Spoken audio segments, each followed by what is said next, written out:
westward across the Mediterranean and Malta bound. The convoy, which recently fought its way to the George Cross Island, sailed under the protecting guns of British battleships and cruisers, aircraft carriers and destroyers. Squadrons of fighter aircraft flew high above cargo ships and escort. Over 50 ships in a column 10 miles wide. A mighty armada hurrying to the island fortress. Early in the action, the aircraft carrier HMS Eagle was torpedoed. Fortunately, the casualties were not heavy. The wounded were brought ashore shortly after the great vessel sank. Her loss was a severe blow.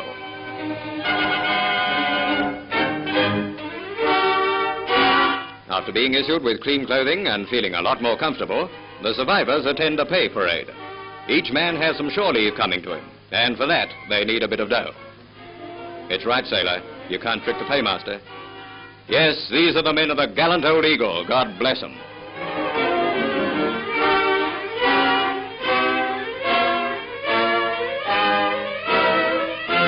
Now for the newsreel story of the three-day battle at sea. The whole operation was under the command of Vice Admiral Seifert. From the first moment the signals of approaching trouble were exchanged, the men leapt to their action stations, and with their anti-flash gear and helmets clamped on, the gun crews fought off attack after attack. The sky and sea in Bomb Alley was patterned with shell and bomb bursts. The water boiled like molten lava, and the sky became pockmarked with acrid powder fumes and flying steel. Out of the sky came Stuka dive bombers. As Commander Kimmins told us, the Jerrys were sending in their first 11.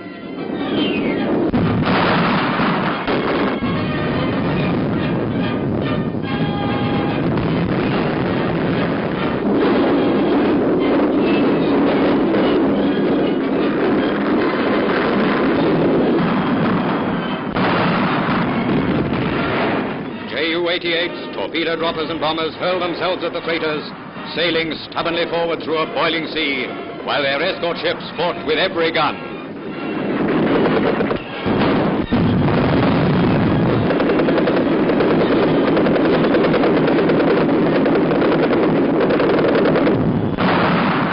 Destroyers were always slipping about and shaking the convoy with depth charges.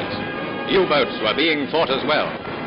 In this hell at sea, 66 German aircraft were accounted for by our gunners and fighter pilots.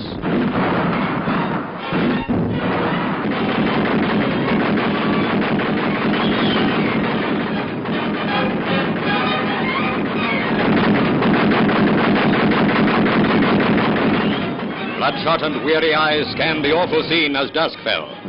There was rarely a peaceful moment. For hour after hour, the gunners pumped streams of tracers at the constantly attacking aircraft.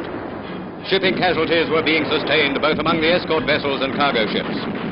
In these brilliant excursions into a landlocked sea, ringed on all sides by the enemy, losses are bound to occur. But Malta must and will be supplied. This is how it's done.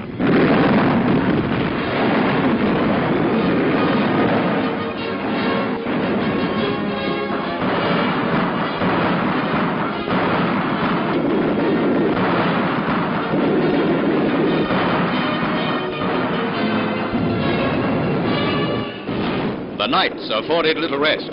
U-boats became more daring, bombers had still to be fought, and through it all the merchantmen ploughed their way towards Malta.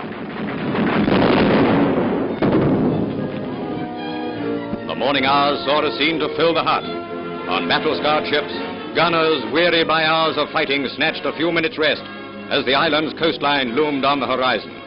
Another Malta convoy was coming in.